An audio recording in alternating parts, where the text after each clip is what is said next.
우리는 작년까지 사도행전의 말씀을 이제 수요 예배 때 계속 나눴는데요. 사도행전 12장까지를 우리가 작년에 살펴봤었습니다. 먼저 간단하게 지금까지 내용을 좀 정리를 하자면요.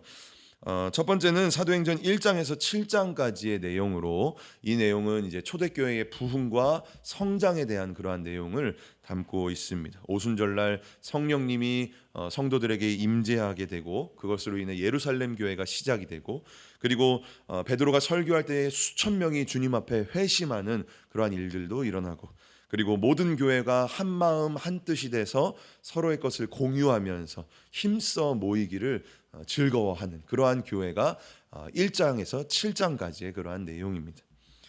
다음으로 사도행전 8장은요, 이제 사울과 유대인들의 핍박이 본격적으로 강력하게 그 예루살렘 교회에 임하게 되죠. 그래서 모든 교회의 성도가 사도들을 빼고 다 흩어지게 되는 그러한 일들이 사도행전 8장에 일어나게 됩니다. 사도행전 9장에서는 그렇게 교회를 핍박했던 그러한 사울에게 예수 그리스도께서 나타나게 되고, 다메섹 도상에서 예수님을 만나고 사울이 회심하는 내용이 사도행전 9장의 내용입니다. 이어서 사도행전 10장에서 12장까지는 이제 베드로의 역사 사역이 이제 나타나는데요. 베드로를 통해서 여러 가지 기적이 이제 성도들에게 나타나는 그러한 내용이 기록되어 있고, 이방인으로서 첫 번째로 하나님을 믿게 되는 고넬료와 그 가정에 대한 내용이 나타나고 있고요. 그리고 베드로가 헤롯에 의해서 감옥에 갇혔다가 탈옥하게 되는 내용이 이제 사도행전 12장까지의 내용이 되겠습니다. 자, 이제 오늘부터는 사도행전 13장의 내용을 함께 살펴보도록 할 텐데요. 이 사도행전 13장은 사도행전의 마지막 챕터의 그러한 내용입니다. 예수님께서 제자들에게 예루살렘과 온 유대와 사마리아와 땅끝까지 이르러 복음을 증거하라고 말씀하셨는데, 이 13장부터는 본격적으로 세계 선교에 대한 내용, 땅끝까지 복음이 증거되는 내용이 이제 13장부터 시작이 됩니다.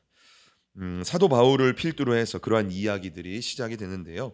오늘 말씀 사도행전 13장 1절에서 3절까지의 내용을 보시면요, 그 세계 선교에 있어서 아주 귀하게 쓰임 받았던 한 교회가 등장을 하게 됩니다. 바로 안디옥 교회인데요.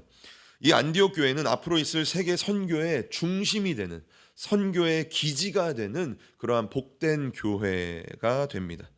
그러니까 지금까지, 그 이전까지는 예루살렘 교회가 중심이 돼서 그 예루살렘 교회를 통해서 거기에 있는 사도들을 통해서 복음이 증거가 되었다면, 이제부터는 예루살렘 교회가 아니라 안디옥 교회로부터 시작해서 복음이 세계로 뻗어가게 되는 그러한 내용이 기록이 되고 있는 거죠.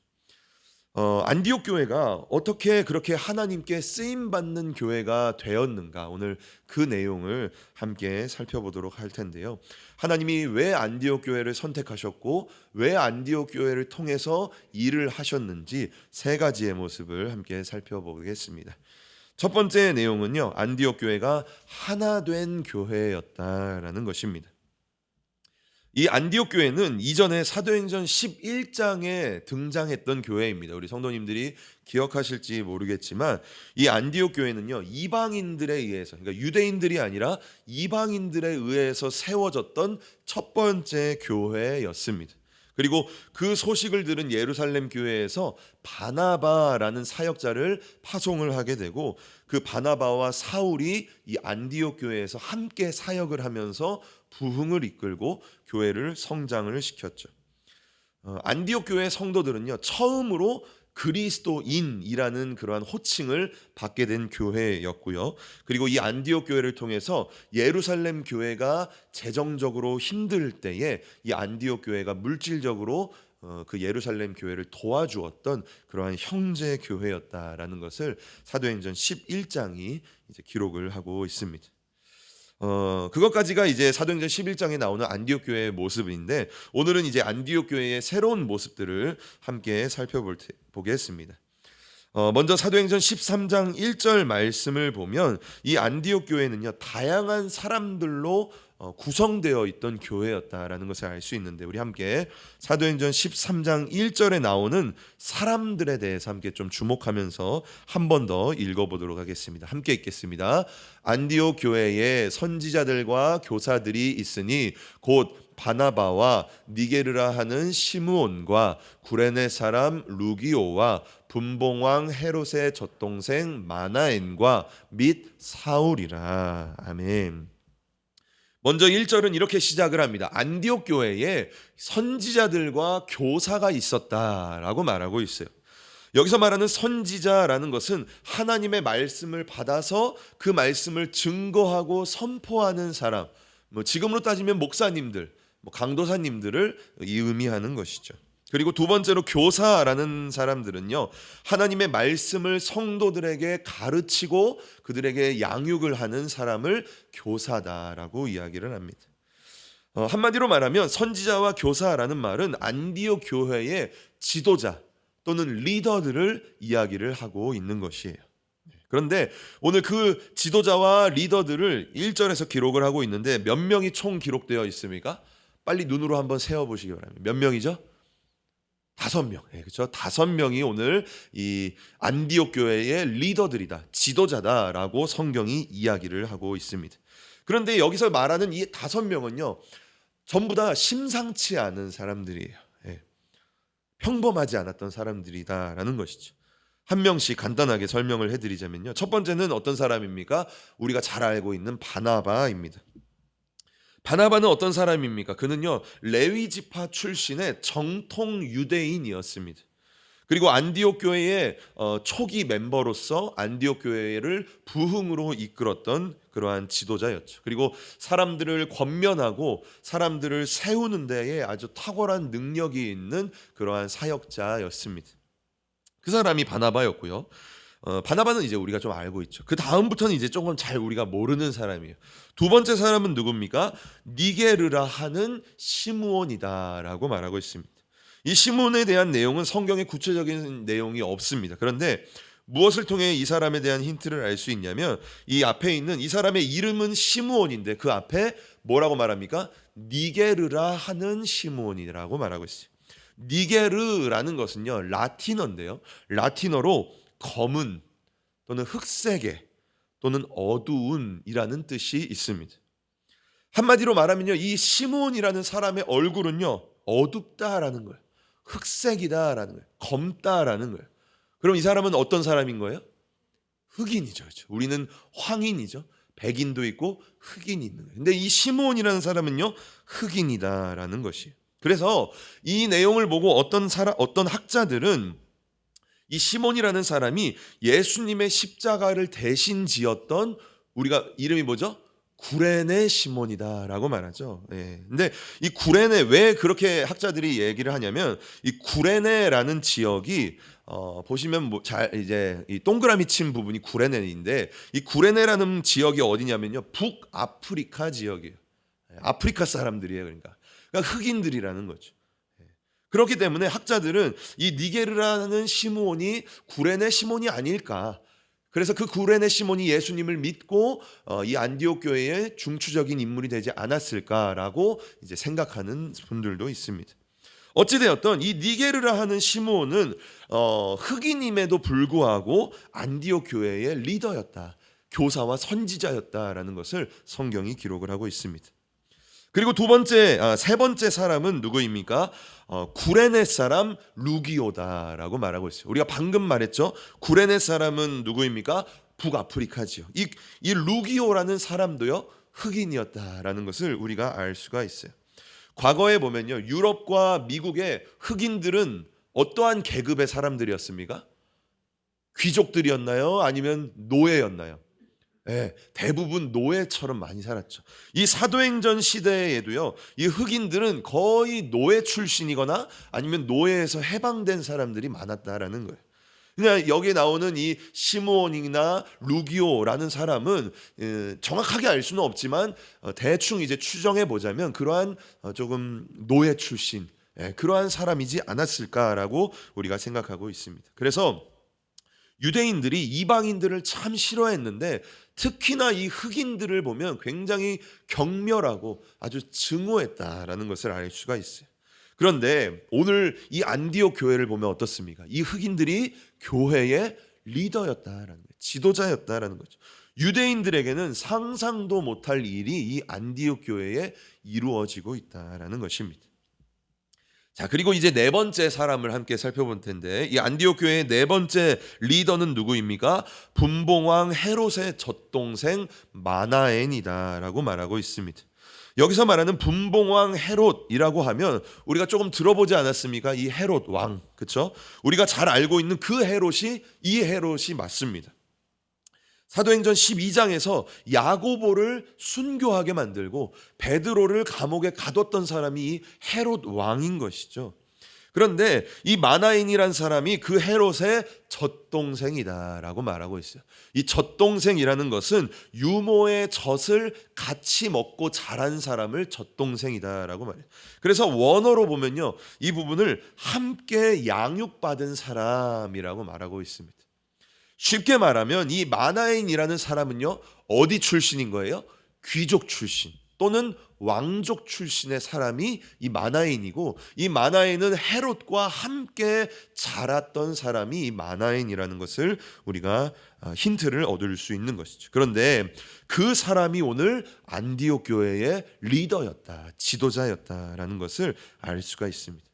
이것은 아마 교회의 입장에서도 교회를 그렇게 핍박하고 힘들게 했던 헤롯의 측근을 받아들인다라는 게 쉽지 않은 일이었을 것이고, 또한 마나엔의 입장에서도 이 귀족, 왕족의 부귀영화를 버리고 그리스도인이 된다라는 것도 쉽지 않은 결정이었다라는 거죠. 그런데 이 사람이 바로 안디옥 교회의 리더였다라는 것입니다. 자, 그리고 마지막 우리가 잘 알고 있는 사람 사울이 안디옥 교회의 리더다라고 말하고 있습니다. 사울은 어떤 사람입니까? 이 사울은 출신으로는 베냐민 지파 사람으로서 정통 유대인입니다. 그러니까 바나바와 함께 정통 유대인은 이 두 사람밖에 없는 거죠. 나머지는 다 이방인들인 거예요. 그는요, 사울이라는 사람은 율법을 아주 끔찍하게 생각했던 바리새인 중에 바리새인이다라고 자신을 설명했고, 이 사울은 로마의 시민이었으며 교회를 핍박하고 스데반을 죽이는데 동참했던 인물이다라는 거죠. 교회의 원수와도 같은 인물이었다라는 것이에요. 그런데 그런 사울이 오늘 안디옥 교회의 리더였다, 지도자였다라는 것을 성경이 우리에게 이야기를 하고 있습니다. 자, 이처럼 이 5명의 이 지도자, 5명의 리더를 보면요, 안디옥 교회는 어떤 교회 같습니까? 유대인들만 모여서 이렇게 살아가는 그러한 교회가 아니라요, 막 여기서 오고 저기서 오고, 어떤 사람은 유대인이고 어떤 사람은 이방인이고 어떤 사람은 백인이고 어떤 사람은 흑인이고, 이처럼 다양한 계급과 다양한 얼굴색과 다양한 문화를 가지고 있는 그러한 교회가 바로 이 안디옥 교회였다라는 것이에요. 그런데 이렇게 안디옥 교회는 복잡한 것들이 여러 가지가 섞여 있었지만 그 모든 것이 하나로 묶여 있는 교회였다라는 거예요. 하나 될 수 사람의 눈으로 보면 하나 될 수 없는 교회였지만 성령의 능력으로 하나로 묶여진 교회가 바로 이 안디옥 교회였다라는 것을 성경이 우리에게 이야기를 하고 있는 것이죠. 안디옥 교회의 첫 번째 모습은 무슨 모습입니까? 하나 된 교회였다라는 거예요. 저는 우리 행복한 교회도요, 이런 안디옥 교회의 모습을 본받기를 원합니다. 에베소서 4장 3절 말씀을 보면 성령이 하나 되게 하신 것을 힘써 지켜라 라고 이야기를 하고 있어요. 우리가 지금까지 주님 안에서 하나였지만 2022년에는 우리가 더욱더 하나가 되는 교회가 되었으면 좋겠다라는 것이죠. 특별히 성령께서 우리 교회를 하나로 묶어주셔서 성령께서 우리에게 아가페의 그 사랑을 부어주셔서 남에게 있는, 다른 성도들에게 있는 허물까지도 품을 수 있는, 사랑할 수 있는 우리가 되는 것이 2020년 우리가 꿈꾸는 행복한 교회의 모습이 되었으면 좋겠다라는 것입니다. 오늘 안디옥 교회는요, 여러 가지 환경적으로 문화적으로 계급적으로 하나가 될 수 없는 교회였지만 성령께서 하나가 되게 하신 하나된 교회였다라는 것입니다. 그것이 안디옥 교회의 첫 번째 모습이고요. 두 번째로 안디옥 교회는 어떠한 교회였습니까? 안디옥 교회는 살아있는 교회였다라는 것이에요. 살아있는 교회였다. 오늘 사도행전 13장 1절에서 3절은 안디옥 교회가 처음으로 선교사를 파송하는 그러한 배경을 다루고 있습니다. 그런데 그 시작이 어떻게 됩니까? 2절 말씀인데요. 우리 함께 2절 말씀 한 목소리로 읽어보겠습니다. 크게 함께 읽겠습니다. 시작. 주를 섬겨 금식할 때에 성령이 가라사대 내가 불러 시키는 일을 위하여 바나바와 사울을 따로 세우라 하시니. 아멘.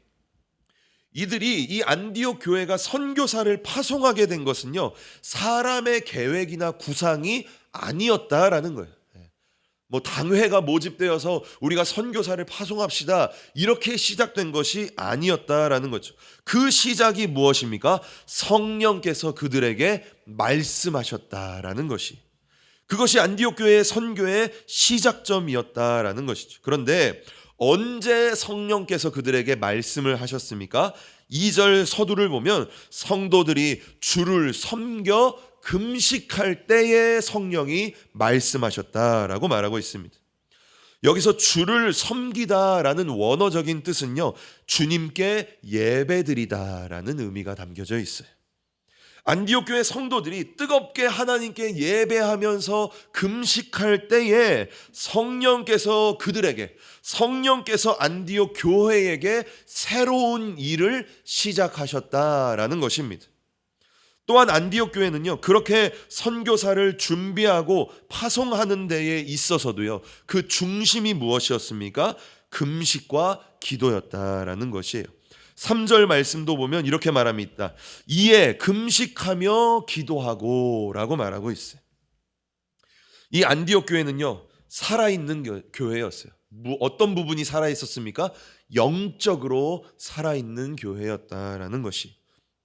그들은 예배를 통해, 기도와 금식을 통해 하나님의 음성을 듣고 하나님의 일들을 감당하고 주님의 일들을 준비하는 교회였다라는 것입니다.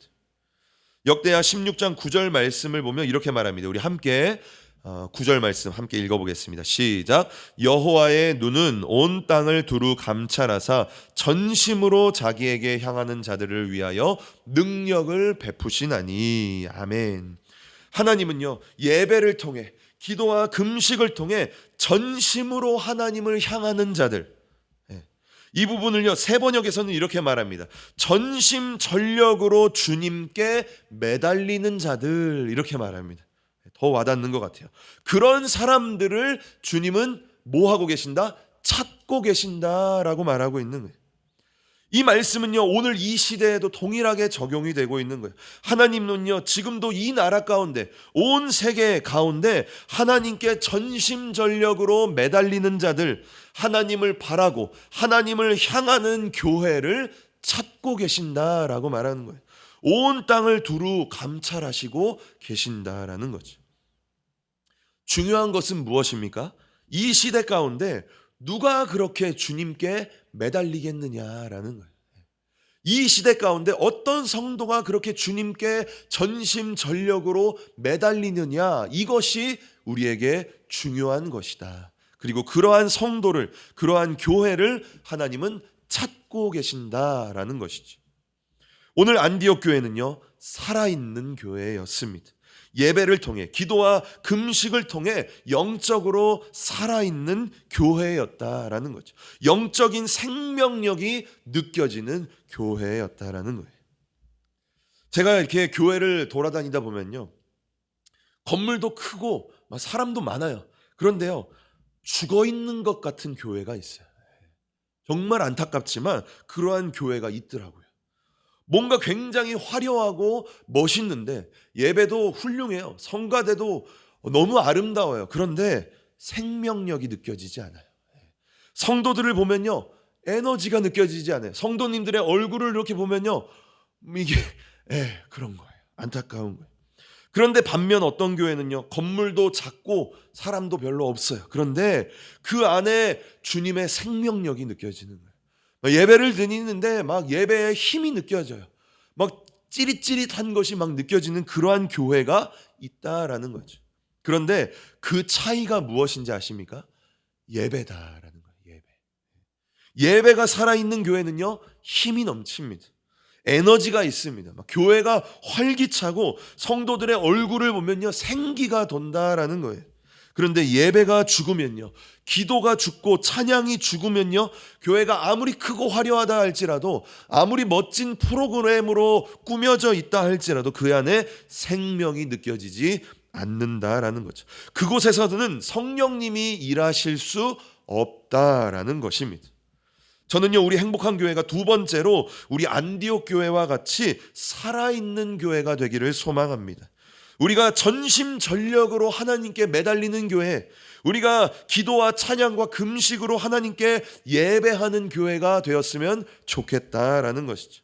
2022년 우리의 예배가요, 힘 있는 예배가 되기를 소망합니다. 저와 우리 성도님들의 예배가요, 막 예배를 드리면 찌릿찌릿하고 찬양을 하는데 막 하나님의 임재가 느껴지고, 그러한 예배 우리가 소망할 수 있잖아요. 그렇죠? 2022년 우리가 시작하는 이때에 우리가 하나님, 우리 예배가 이렇게 됐으면 좋겠어요.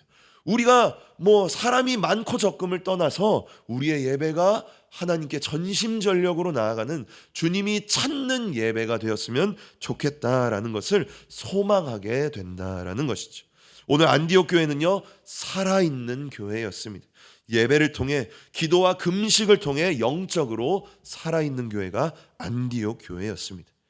자, 마지막 세 번째, 안디옥 교회가 어떻게 그렇게 쓰임 받을 수 있었는가? 세 번째는요, 안디옥 교회는 절대 순종의 교회였다라는 것입니다. 오늘 말씀 2절을 다시 한번 보시면 하나님께서 안디옥 교회에 성령의 음성을 주십니다. 그 음성의 내용이 무엇인지 우리 함께 2절 한 번 더 읽어보겠습니다. 시작. 주를 섬겨 금식할 때에 성령이 가라사대 내가 불러 시키는 일을 위하여 바나바와 사울을 따로 세우라 하시니. 아멘. 성령님은요, 안디옥 교회에게 선교사를 파송할 것을 명령을 하십니다. 그런데 그 하나님께 선택받은 사람이 누구였습니까? 그 5명의 지도자가 있었는데 그 5명 중에 2명이 선택받았어요. 그런데 그 2명이 누구예요?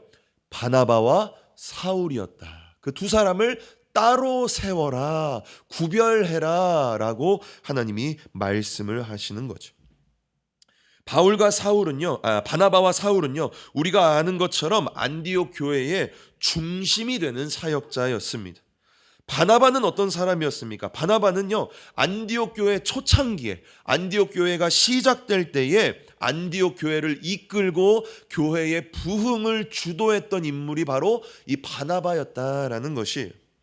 또 사울은 어떻습니까? 사울은 바나바와 함께 안디옥 교회에 온 뒤에 성도들에게 하나님의 말씀을 가르치고 성도들을 신앙 안에서 양육했던 사람이 바로 사울이었다라는 것이죠. 그러니까 쉽게 말하면 지금으로 따지면 이 바나바와 사울은 어떤 사람입니까? 이 안디옥 교회의 담임 목사님 같은 사람이다라는 거예요. 그런데 성령님은요, 그런 바나바와 사울에게 교회를 떠나라라고 말하는 거예요. 선교사가 되라라고 이야기를 하고 있는 것이죠. 어떻습니까? 쉬운 결정이었을까요?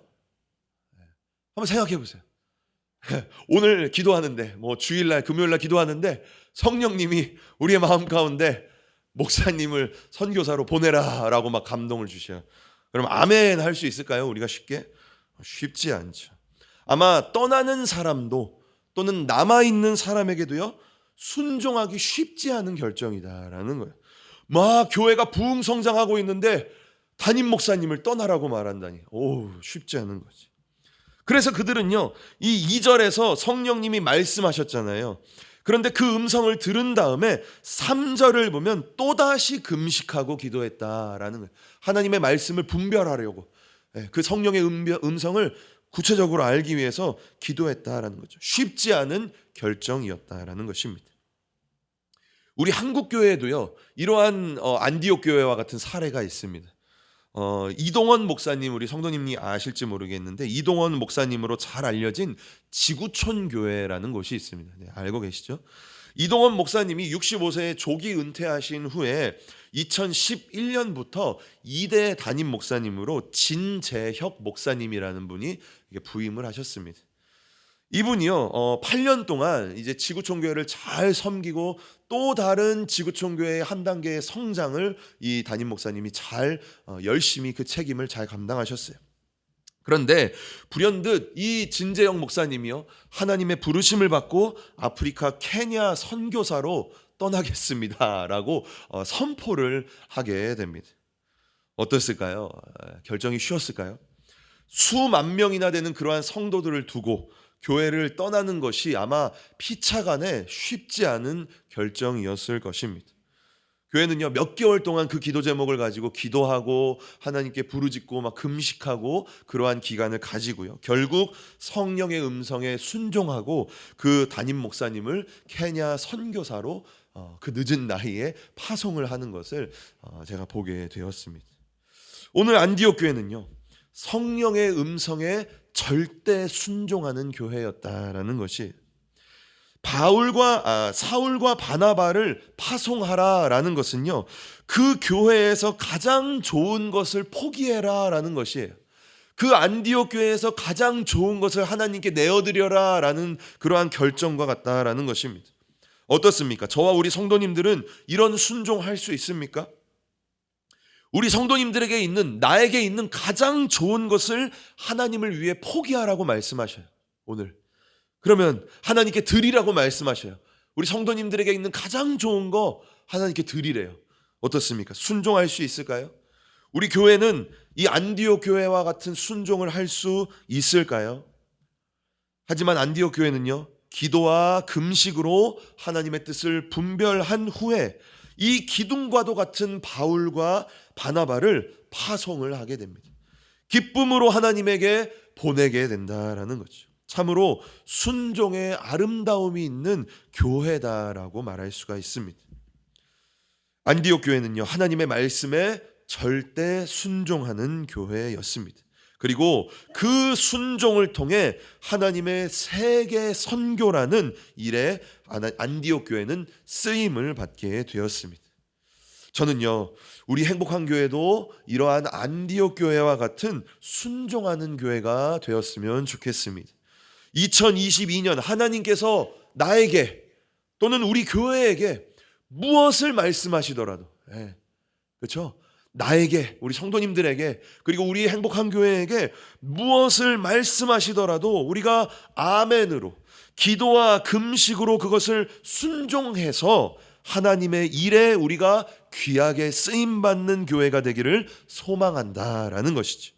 오늘 이 안디옥 교회는요, 하나님의 뜻에 절대 순종하는 교회였습니다. 말씀의 결론을 맺겠습니다. 오늘 안디옥 교회가 어떻게 이 세계 선교의 중심으로 쓰임을 받게 되었습니까? 첫 번째는 이 안디옥 교회는요, 여러 가지 하나 될 수 없는 이유와 조건들이 있었지만 성령으로 하나 된 교회였다라는 거예요. 하나님 오늘 우리에게 말씀하셔요. 우리가 2022년에 더욱더 성령으로 하나 되기를 원한다라는 거예요. 아가페의 그 사랑으로 우리가 하나 되기를 하나님이 말씀하신다라는 것이죠.